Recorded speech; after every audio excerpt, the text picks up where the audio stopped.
Carmine Lombardozzi, February 8, 1913, May 10, 1992, was a high-ranking member of the Gambino crime family in New York. He was known as Alberto, the Doctor, the King of Wall Street, and the Italian Meyer Lansky. By the end of his criminal career, Lombardozzi was the biggest earner for the Gambino family. Biography Background Carmine Lombardozzi was born in Brooklyn on December 8, 1913 to Camillo Lombardozzi and Annunziata Antonelli. Carmine's 6 brothers were John, Daniel, Paul, Cosmo, Dominic, and youngest brother Anthony Sonny Lombardozzi. He had 3 sisters, Edith, Mary, and Jenny. Lombardozzi's first wife was Mary Corolla.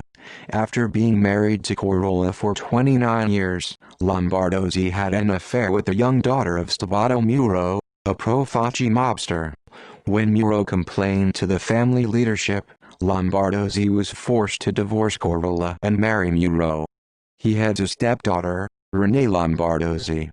His nephews included Daniel Marino and George Lombardozzi, both of whom eventually joined the Gambino crime family. Lombardozzi was 6 feet tall, but tended to hunch over and look shorter. He was described as having a high-strung temperament, always watching for threats around him. A wealthy man, Lombardozzi owned a Rolls-Royce automobile, a yacht, and a waterfront mansion in Mill Basin, Brooklyn.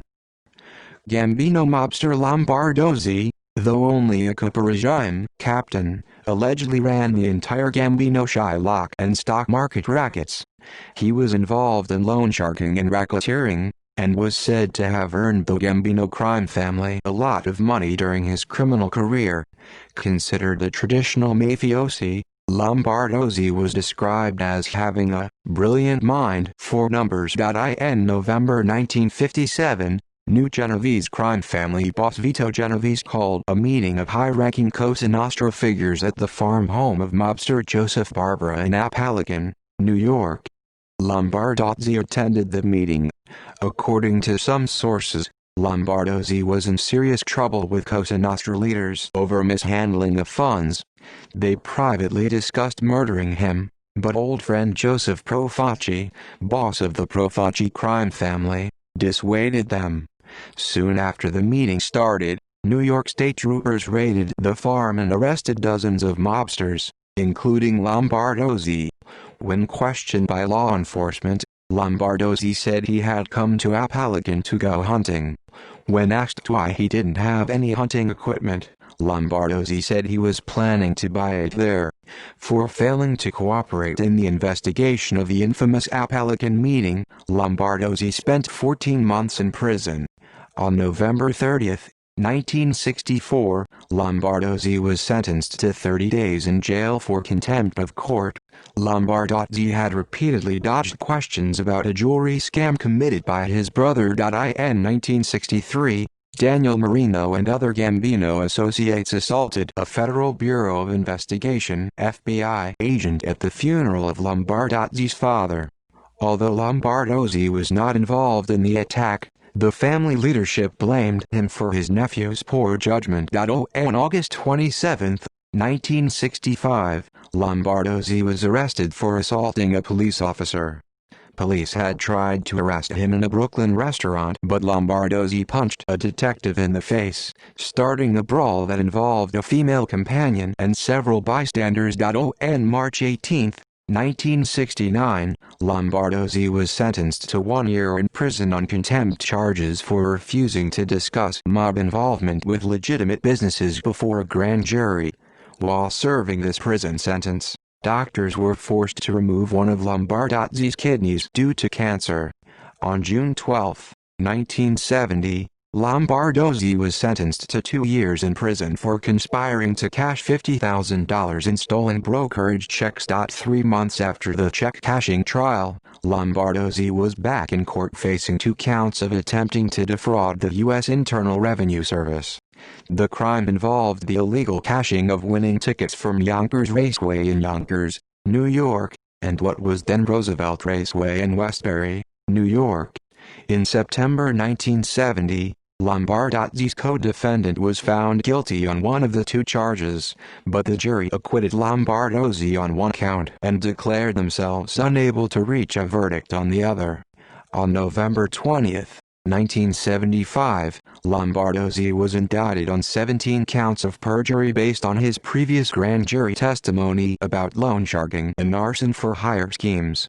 Investigator used electronic surveillance to record Lombardozzi's conversations at a motel and diner in Sheepshead Bay, Brooklyn. On one occasion, the listening device fell from the bottom of the diner table to the floor next to Lombardozzi's feet. However, an undercover policeman went to the table and claimed he had lost his pager. An unsuspecting Lombardozzi handed the device to the detective. On April 16, 1981, Lombardozzi was indicted on charges of failing to report his loan sharking income in his federal income tax returns. His headquarters for this racket was at Kiwani's Clubhouse in Mill Basin, Brooklyn.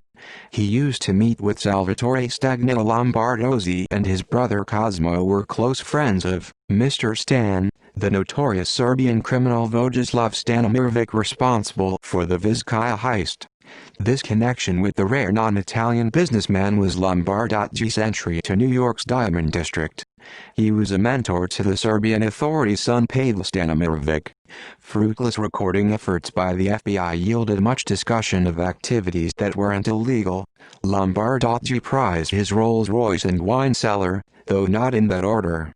The doctor was considered a class act and Italian elder statesman. With friends and family he avoided the subject of crime but told tales of Mafia legends like Lucky Luciano, Meyer Lansky, and his own experience at Apalachin. On April 16, 1981, Lombardozzi was indicted on charges of failing to report his loan sharking income in his federal income tax returns. He was convicted and sentenced to 6 months in prison. Death on May 10, 1992, Carmine Lombardozzi died at home of heart failure at age 79. He is buried at St. John's Cemetery in Middle Village, Queens. References. Further reading: Capesi, Jerry. The Complete Idiot's Guide to the Mafia. Indianapolis. Alpha Books, 2002. ISBN 0-02-864225-2. Davis, John H. Mafia Dynasty, The Rise and Fall of the Gambino Crime Family. New York, HarperCollins, 1993.